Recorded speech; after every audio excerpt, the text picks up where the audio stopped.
Today I find myself in the Bellefontaine Cemetery in St. Louis, Missouri. This is a place I've been wanting to come for a while. Every time I came through St. Louis, though, I was either in too much of a hurry. There was no way I could stop here and do it justice because the place is just ridiculously large. Or I was coming through at night, which, as you know, can't come in here at night. So I made a special trip here to make sure that I was able to come check this place out.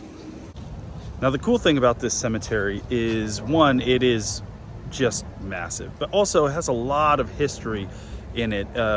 There's a lot of old school brewers, brewing families that are buried here. Anheuser, Busch, geez, a whole bunch more. Lemp.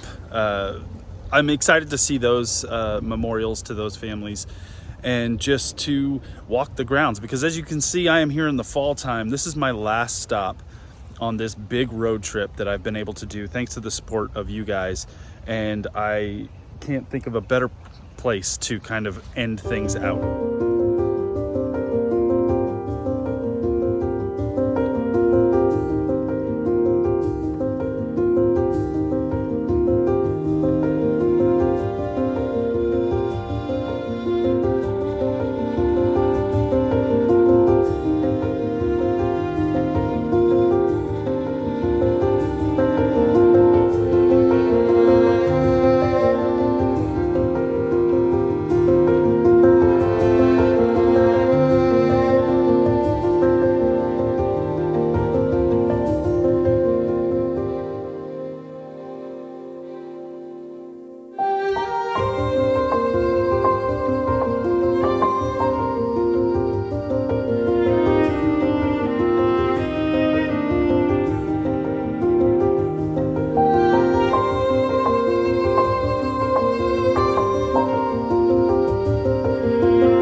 This cemetery is set up pretty much like the last one I was in that the families have a large monumental stone, and then the family is buried around it with smaller stones identifying their final resting place.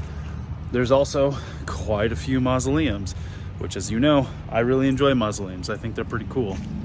So a lot of the footage you guys are seeing is just one giant stone with like one name on it, signifying that's the plot for that family. And there's a lot of empty space between those sections, which adds to the fact that this place is gigantic, because these people had the money where they could get that space, which I really like. And again, it makes this place rather large and doesn't feel like super cramped and like things are stacked upon each other.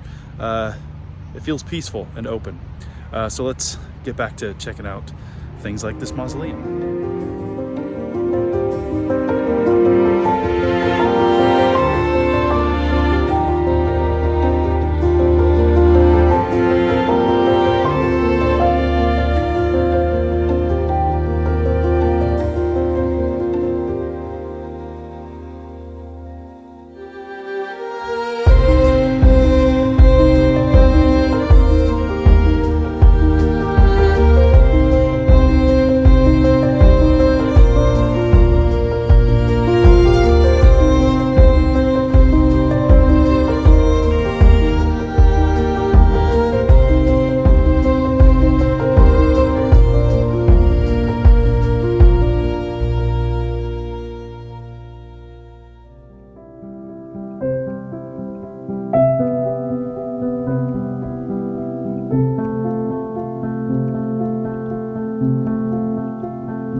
behind me is the mausoleum of the Lemp family. The Lemp family was one of the most richest, most powerful families in St. Louis due to their brewery and all their other business dealings.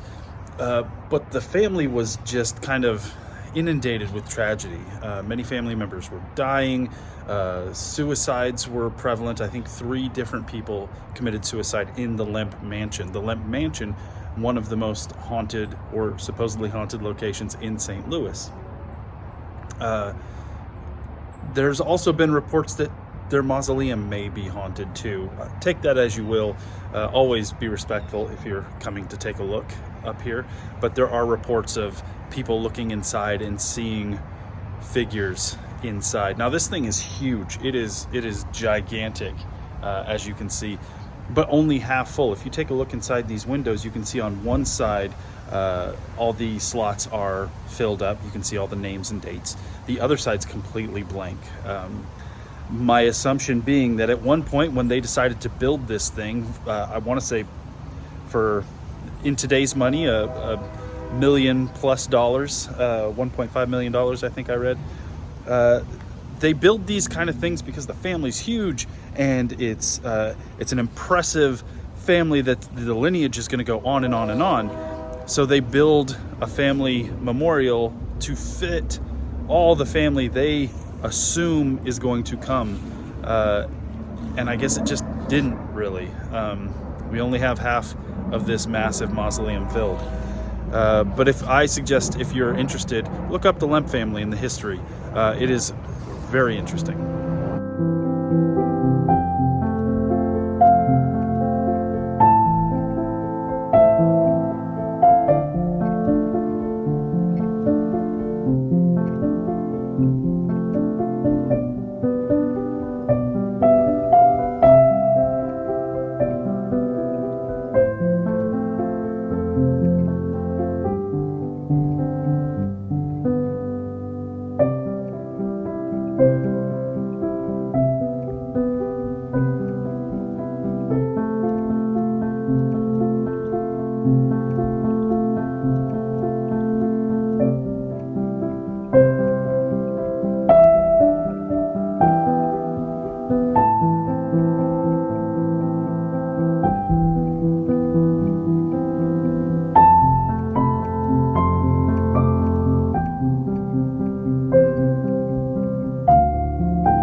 So I've been in this cemetery for probably 3 hours and I have barely scratched the surface, which means I'm gonna have to commit to a second episode on this place because this one's getting a little long. But I thought I would end this first episode checking out the monument and burial place of William Clark of Lewis and Clark fame.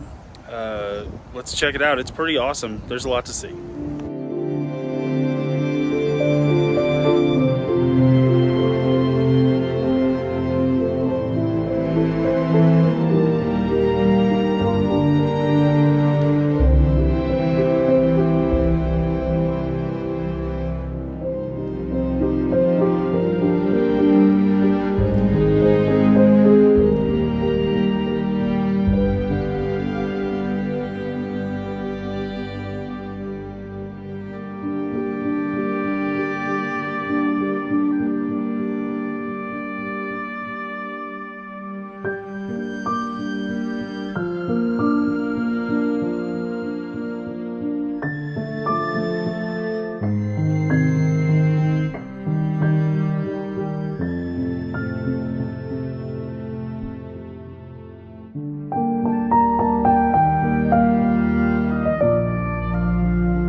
Quite impressive, cool to see, but again, I have so much more to do here. So we're going to end this episode now.